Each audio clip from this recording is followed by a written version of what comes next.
Subhanahu wa ta'ala berpesan kepada kita, wahai orang-orang yang beriman, bertakwalah kamu kepada Allah dan janganlah sekali-kali mati dalam keadaan kecuali dalam keadaan Islam.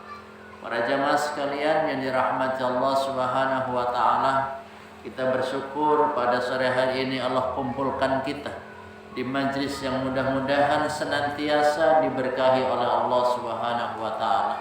Majlis yang senantiasa mengingatkan kita tentang kewajiban-kewajiban kita sebagai orang Islam, sebagai muslim dan muslimah yang senantiasa mengharapkan keridhaan Allah Subhanahu wa ta'ala di setiap ucapan, pikiran dan juga perbuatannya, agar kita kelak dimasukkan ke dalam surganya. Amin ya rabbal alamin. Salawat salam kita sampaikan kepada baginda Nabi Muhammad sallallahu alaihi wasallam, kepada keluarga dan para sahabatnya. Semoga kita kelak mendapatkan syafaatnya di hari akhir. Amin ya Allah ya rabbal alamin. Para jamaah sekalian, mumpung kita masih berpuasa, berada di bulan Ramadan ini, perbanyak kita doa. Kita ini kadang melakukan sesuatu tapi nggak doa. Masuk majlis berdoa kepada Allah, keluar majlis minta kepada Allah. Apa doanya masuk majlis? Hah? Nggak tahu. Assalamualaikum ya ahlal majlis. Kalau di kuburan kan assalamualaikum ya ahlal kubur. Kalau di majlis assalamualaikum ya ahlal majlis. Ada orang atau tidak ada orang, kita tetap harus mengucapkan salam itu. Termasuk pada waktu kita masuk ke dalam rumah. Kenapa banyak masalah di dalam rumah tangga kita? Kenapa Allah berikan masalah dalam rumah tangga kita? Karena ketika masuk rumah kita tidak mengucapkan kalimat Assalamualaikum warahmatullahi wabarakatuh. Itu salah satunya.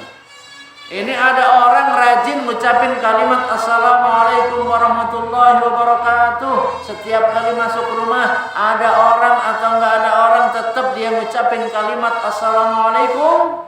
Tapi nyatanya dia nggak rajin sholat, nggak rajin ibadah, nggak menjalankan perintah agama Islam, maka itu sama dengan ngeledek. Pengen selamat, katanya kalau udah ngucapin salam nggak ada masalah dalam rumah tangga. Iya, itu kan yang pertama. Ada syarat-syarat yang lain yang harus tetap dijalankan oleh kita sebagai umat Islam. Jemaah sekalian yang dirahmati Allah Subhanahu wa ta'ala, ini ada dua perkara, tidak ada yang lebih utama dari keduanya. Apa itu? Satu, al-imanu billah wan naf'u lil muslimin. Yang pertama, nggak ada yang lebih bermanfaat. Apapun keadaan kita, kalau nggak ada iman, nggak manfaat.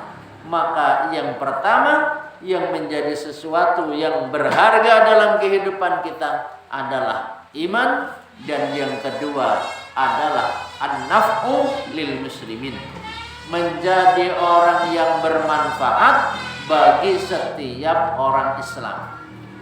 Kita katakan, tanyakan kepada diri sendiri, apakah hari ini kita sudah menjadi manusia yang bermanfaat? Sudah. Buat berapa orang?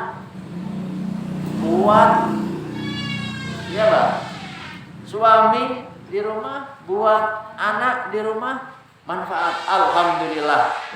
Manfaat buat siapa lagi? Buat tetangga? Manfaat gak? Ini dipertanyakan.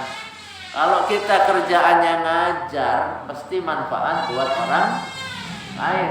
Moga-moga yang jadi pengajar-pengajar ini orang-orang yang ikhlas. Kalau nggak ikhlas berarti diikhlaskan oleh Allah. Kan orang itu ada kalanya hadir di majlis, nggak mau hadir, ya udah dihadirkan. Nggak mau bawa dirinya, maka diri dia dibawa oleh orang lain. Siapa itu? Orang yang udah mati.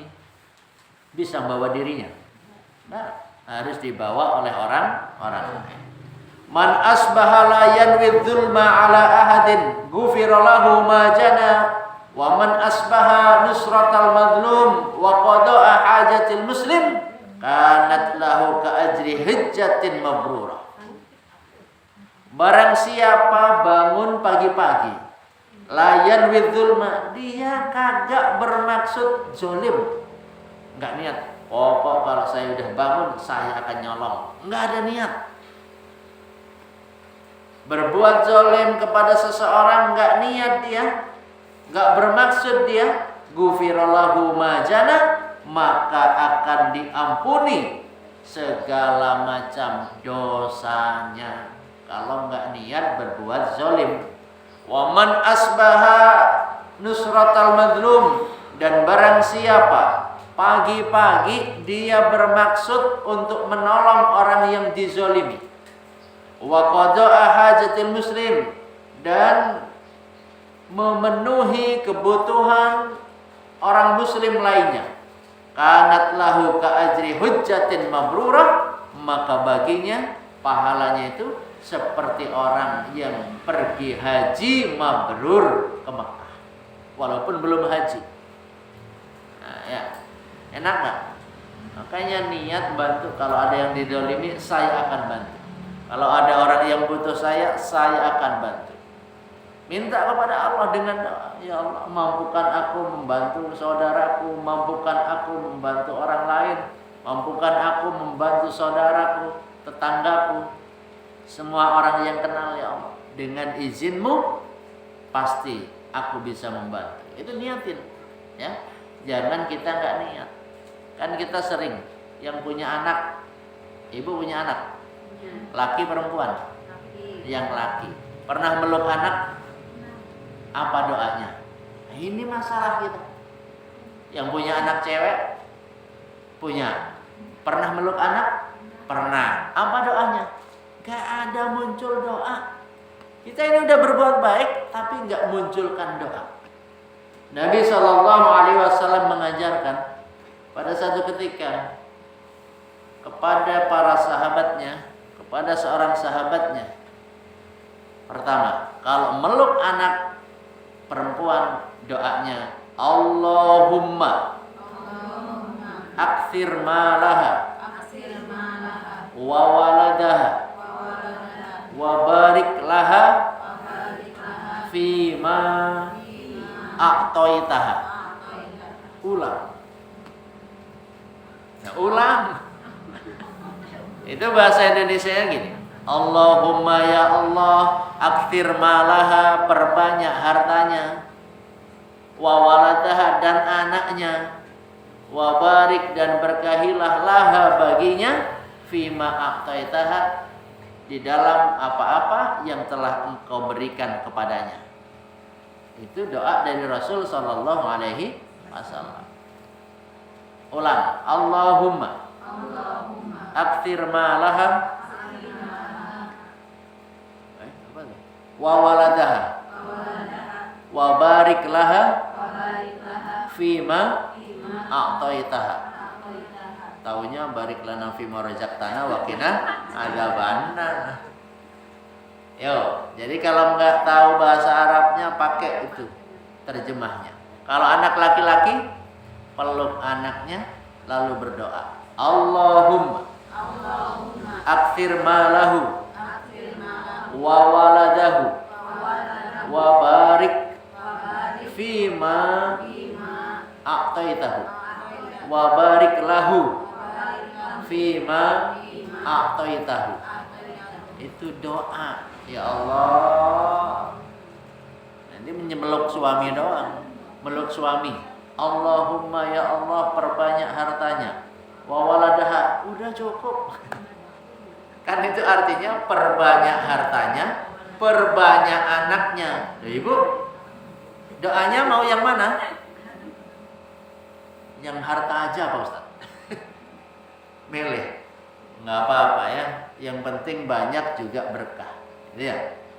Insya Allah dikabul oleh Allah Subhanahu wa Ta'ala. Kita ini mana butuh doa, kemana-mana doa. lihat anak kecil, doain ya Allah. Ya. Makanya orang-orang Arab itu ketemu, Masya Allah, Barakallahu fiik, Alhamdulillah, kaifa Arab itu ya. Syarrafakumullah, sarrafakallah, as'adakumullah. Kita kan ketemu, coba di Arab, Assalamualaikum, Assalamualaikum, Assalamualaikum. Di sini diganti, nah. Kalau ketemu, biasanya ngapain? Ketemu orang, Bu Minah ketemu orang. Hah? Kamana gitu ya. Di Arab itu nggak ada, ila aina nggak ada. Apalagi kamana, orang Arab nyaho kamana. Orang Arab itu taunya Assalamualaikum. Mau dijawab mau enggak? Assalamualaikum. Nanti kalau ibu-ibu haji coba. Amin. Kalau umroh tahun berapa? 2026. Yakin? Yakin aja.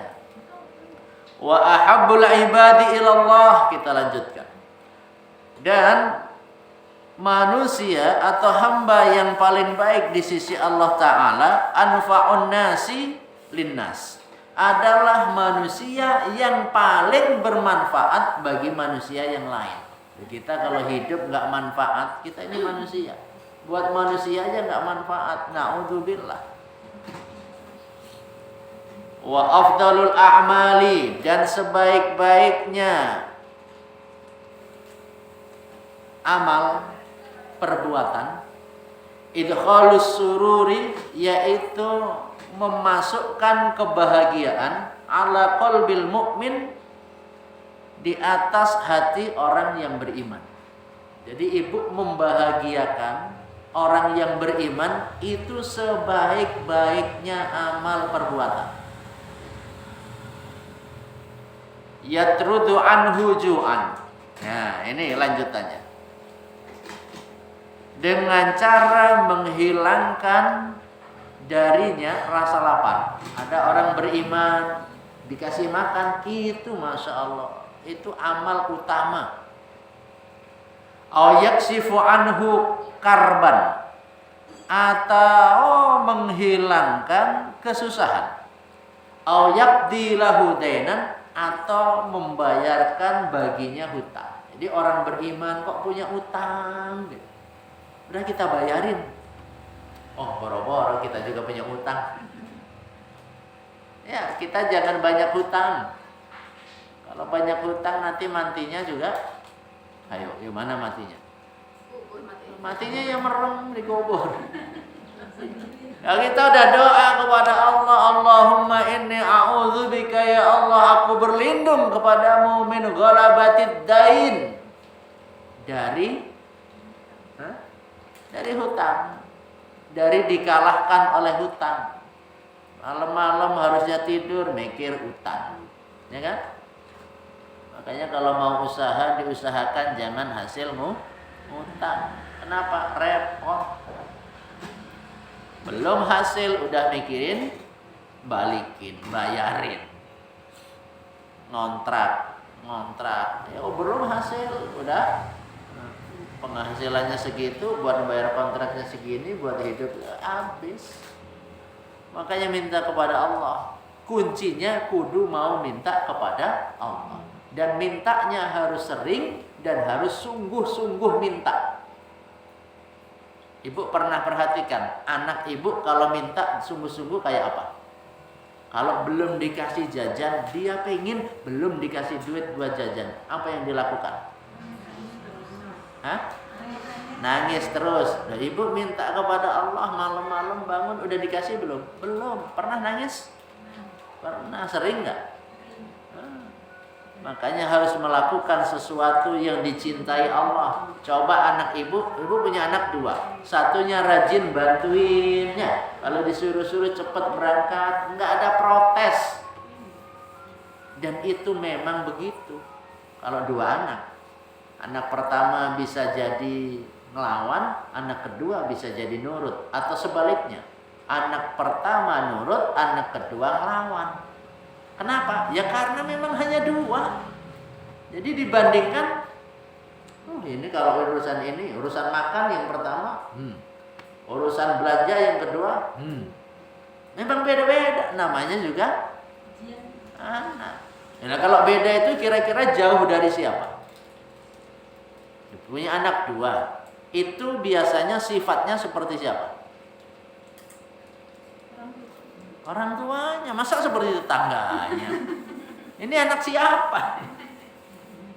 Anaknya bandel. Loh, bayangkan dulu waktu kita sedang kecil seperti dia. Bandel kagak?